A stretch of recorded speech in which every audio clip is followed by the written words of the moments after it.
Alors notre première question vient de Nihel qui pose la question comment financer ma startup sans avoir à donner des biens en hypothèque. Alors votre réflexion sur votre financement doit se réfléchir en 3 dimensions différentes. Tout ce qui est capital et dette, donc d'aller réfléchir comment vous pouvez lever ça. La première source, ce sont vos amis, ce sont les gens qui vous connaissent, votre famille et les personnes dans votre entourage qui peuvent potentiellement financer votre activité. Allez d'abord les voir parce qu'eux au moins vous connaissent. Le deuxième élément, c'est tout ce qu'on appelle prêts d'honneur qui sont offerts aujourd'hui au Maroc. C'est des prêts sans garantie par des organisations comme Réseau Entreprendre ou comme Mubadala. Enfin, vous avez tout ce qui est subventions et dons, comme par des organisations comme par exemple Amazon qui finance une partie des prototypes dans tout ce qui est green tech, dans tout ce qui est technologie verte. Et enfin, vous avez une loi autour du crowdfunding, donc du financement participatif qui devrait arriver en tout cas avant la fin de l'année d'après les engagements du gouvernement. Et au final, il faut savoir que même au niveau de vos crédits, au niveau de la banque, la CCG garantit une partie de votre crédit qui devrait faciliter l'accès au crédit. Votre banquier ne le saura pas nécessairement, donc challengez-le dessus. Le deuxième élément, c'est votre client. Votre client, c'est celui qui est supposé financer votre activité sur le court-moyen terme, enfin sur le moyen-long terme. La première chose, essayez d'aller obtenir un premier bon de commande. Avec ce bon de commande-là, soit vous pouvez aller faire du crédit au niveau de vos fournisseurs ou même essayer de convaincre votre client de vous faire une avance. Ça serait une bonne manière de démarrer. Enfin, c'est d'obtenir des choses gratuitement. Aujourd'hui, vous pouvez essayer de convaincre un prestataire de dire regarde aujourd'hui tu vas me faire ça gratuitement mais demain je vais grandir et tu deviendras mon prestataire exclusif.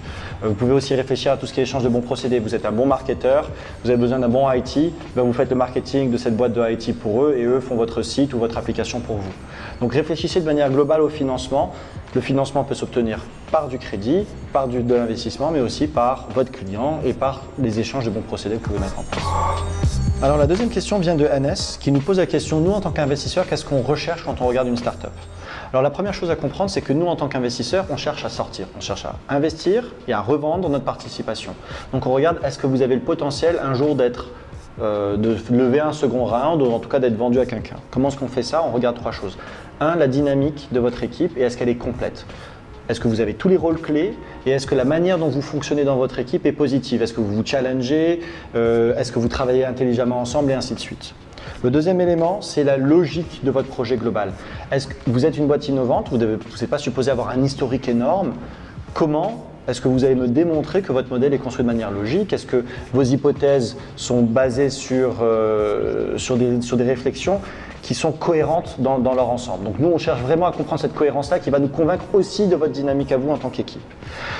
C'est aussi votre connaissance du marché. Si vous me présentez un projet sur le tourisme, soyez des experts du tourisme. Si vous me parlez de clients et d'utilisateurs potentiels, connaissez-les bien. C'est votre connaissance qui va nous faire confiance du fait que, tiens, telle hypothèse est logique par rapport à ça. Et ensuite, c'est de voir à quel point vous avez réussi à créer de la traction autour de votre projet. Est-ce qu'il y a de l'intérêt? Est-ce que vous avez des partenaires potentiels? Et ainsi de suite. Le troisième élément qu'on regarde, c'est on va dire à quel point est-ce que vous êtes éduqué, à quel point vous êtes conscient de la réalité d'un investisseur. Un investisseur n'est pas un manager, un investisseur n'est pas quelqu'un qui vous donne de l'argent et disparaît. Un investisseur veut qu'on lui rende des comptes. Un investisseur veut que pour son argent, vous ayez le même engagement de votre temps de travail. Donc quand on vous parle par exemple d'investir, de dire que votre participation dépend du nombre d'années de travail que vous allez mettre dans l'entreprise, que ce soit des choses qui soient déjà comprises de manière à ne pas avoir à forcer l'investisseur à faire toute cette éducation qui est assez lourde et qui crée potentiellement des conflits. Donc ça, c'est les 3 principales choses qu'on regarde quand on est en tant qu'investisseur. Donc la troisième question est une question qui vient de Karim, qui en fait souhaiterait attribuer une partie du capital de son entreprise à son équipe, mais ne sait pas exactement comment le faire. Alors déjà, c'est super que Karim pense à faire un truc pareil, parce qu'effectivement, il est important de pouvoir motiver et fidéliser son équipe, et donc de l'engager dans une vision à plus long terme. Alors tout d'abord, pourquoi est-ce qu'on fait ça? Pour pouvoir justement bien choisir. On essaye de fidéliser ceux qui vont vous permettre de construire votre entreprise à long terme. Donc un petit peu ceux qui vont être les futurs leaders de votre entreprise.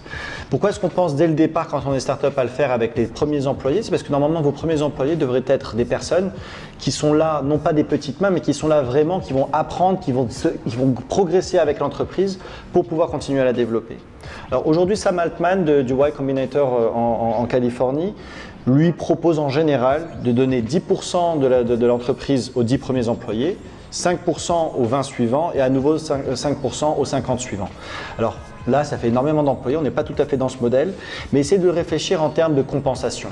Par exemple, si vous avez un employé qui vient chez vous, mais qui normalement à l'extérieur aurait touché par exemple 30 000 dirhams, et ici, vous lui donnez 20 000 dirhams par mois. Vous avez un différentiel de 10 000, 10 000 sur 12 mois, ça fait 120, vous allez payer que 20 000 dirhams pendant 3 ans, ça fait 360 000 dirhams. Si votre entreprise a été valorisée ou si vous pouvez la valoriser à par exemple 36 millions de dirhams, ces 360 000 dirhams représentent 1%. Et donc la quote-part naturelle qu'aura cette personne, c'est 1%. Et tout le surplus, c'est l'offre de son travail. Donc voilà un petit peu comment le réfléchir. Donc leadership, le travail et la valorisation qu'ils doivent obtenir par rapport à ça. Alors merci de nous avoir suivis pour ce nouvel épisode et nous attendons donc toutes vos questions sur Facebook ou Twitter ou directement sur notre page Facebook avec le hashtag AskLive.